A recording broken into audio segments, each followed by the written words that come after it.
Hey guys, so today I'm going to be reviewing the L'Oreal Blend Artist Infallible Foundation Blender. And this retails for $7.99 and it came out the same time as the new L'Oreal Infallible Total Cover Foundation did. And I had a hard time finding this sponge at first, but I finally found a store that had it. And I've been testing this out for a couple of weeks because I wanted to make sure about my thoughts before I passed it along to you because, I just wanted to thoroughly test it. So I am going to be doing a demo later in this video, but first I just want to tell you a little bit about it aside from the price. First of all, this is latex free. And, some people like myself are allergic to latex, so this is kind of an important thing, but it's in teeny, teeny, tiny print at the bottom of the box. I mean, you almost can't even read it. It's so small. So this is a good thing. So I don't know why they didn't make the print on that bigger, because a lot of people would like to know that. And if you've ever used a beauty blender from Sephora, then you already know about makeup sponges. I have never used any of the less expensive ones, so I can't compare it to any of those, but I think that for $7.99 and L'Oreal being sort of a big name brand, I wanted to try it out. I was curious because when the beauty blenders first came out, I bought a 2-pack. And I used up my first one and it got worn out, so I had to throw it away. So now I'm down to one. And I thought, it might be a good idea to find something else that's less expensive that maybe works just as well or almost as well. So like I said, I've been testing this out for a couple of weeks and I definitely have some thoughts on it. So let me show you it in action, and then I'll come back at the end and tell you what I thought.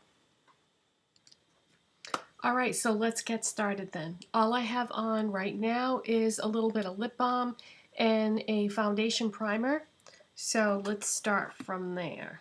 So I just wanted to show you the little box that it comes in. And then it also has more packaging, but I already took that out. But I put it like this so that you could see it. So it comes in a plastic box, and then this is what it looks like before you wet it. But I definitely advise that you wet it first.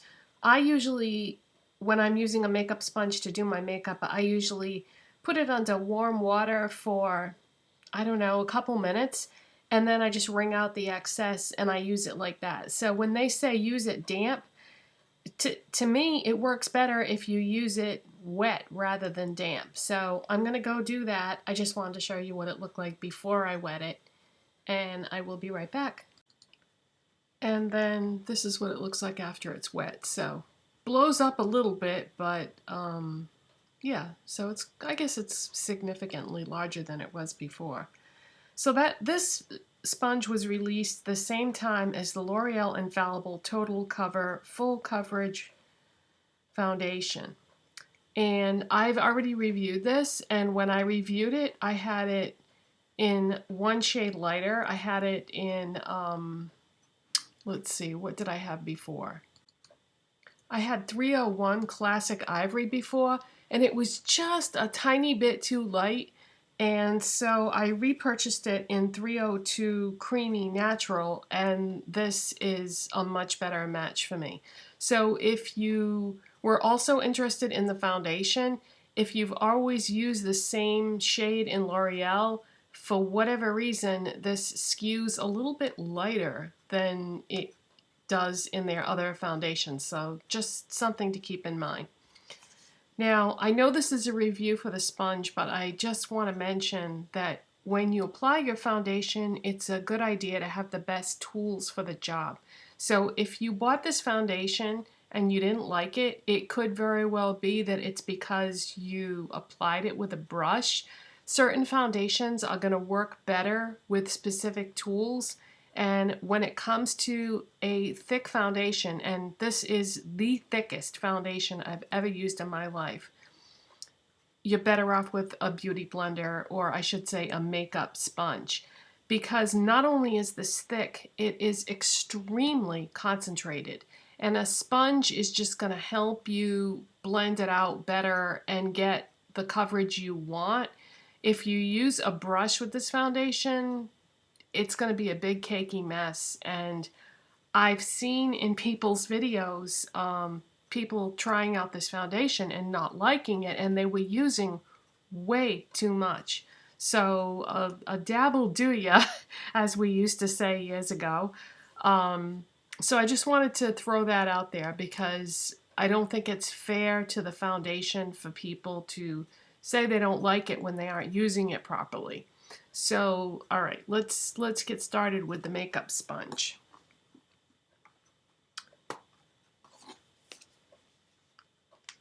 You know what, before I put some on, I'm going to shake it because even though this is thick, it is a gel, so it might separate in the container. You should always shake your foundation. I know that, you know, sometimes we forget or sometimes it's a pain in the neck, but it helps just in case. So what you can do is you can start with the tip and just squeeze a little bit out onto the tip like that, and then you can apply it that way.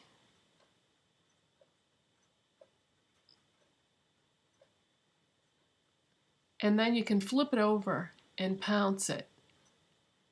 Sort of a pounce blend motion on your face.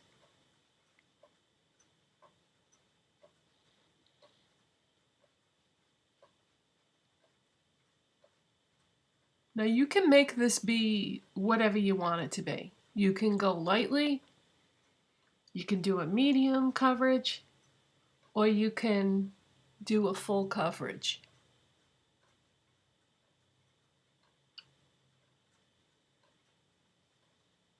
So you can see that my redness is pretty much gone, but yet you can still see like a little freckle right there. So that's what I like. I like full coverage, but I still want my skin to look like skin. I don't want it to look like I'm wearing a mask. So that's about right there. So let's do a little more. Just a tiny amount. The trick is trying to evenly distribute it.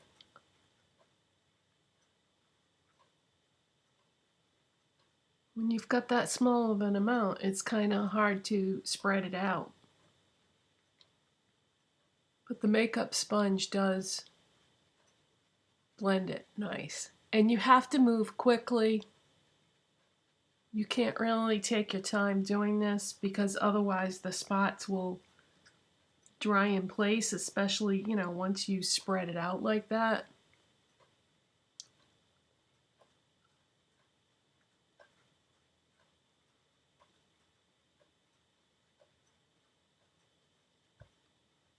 Okay. We'll do a little more.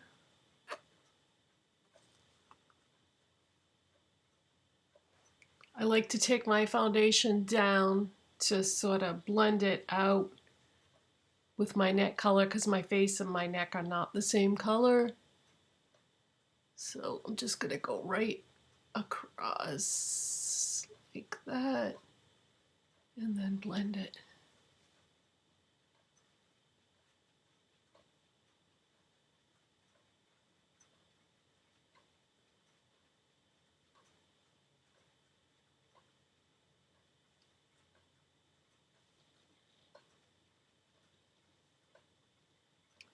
And the only thing left, I guess, is my forehead, and I might put a tiny bit more on my chin. Just a little tiny bit.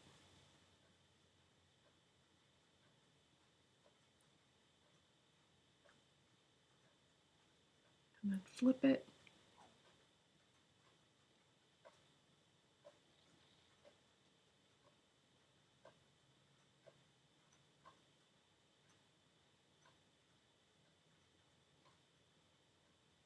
And then whatever's left, I'm going to pat onto that chin area and maybe even do a little bit in the eye area.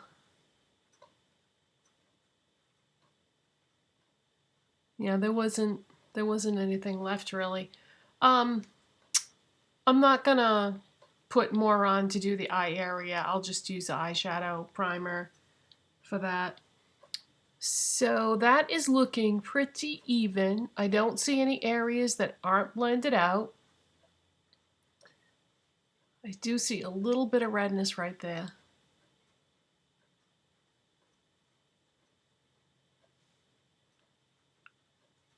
There must have just been enough on there to cover that one little spot. Yeah, I tend to get redness on the chin and the nose and the inner cheek area. All right, so I'm gonna finish doing my makeup and then I'll come back and give you my final thoughts. Okay, so in my opinion, this is almost as good as a beauty blender. The differences are it's denser and isn't quite as easy to use as a beauty blender. One of the reasons why people love the beauty blender so much is because it's super soft and it can really get in all the places that you need it to get, and it feels more comfortable on the skin and blends things out like a dream. But 20 bucks is a lot of money to spend for just one thing for makeup. But I would have to say that this is very good. And I was impressed with this. And I felt like it did a good job. And if you're trying to save money, I think you can do as good of a job with this as you can with a beauty blender.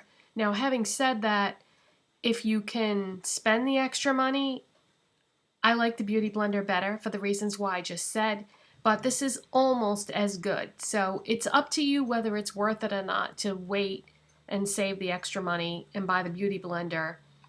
But this is very good. And I had heard so many bad things about so many of the less expensive makeup sponges out there that I wasn't expecting to like this, but I was impressed. I think this did a great job, and I think that the difference in price is enough that it probably is worth it to buy this instead, because you know you can save a significant amount of money. Now, how long it will hold up over time, I do not know, but what I can tell you is the beauty blender lasts a long, long time. As long as you don't like stick a fingernail into it and punch a hole in it. I keep my nails fairly short, so that's not an issue, but I can see how that would tear easily if you had long nails, but that isn't an issue for me. And I wash mine thoroughly every time I use it, so you know it takes you know, a certain amount of abuse just being washed. But I really like this one by L'Oreal, and I've enjoyed using it, and I think it does a good job. So I would have to say I would give it a thumbs up. Thank you so much for watching and subscribing, and I'll see you next time. Bye.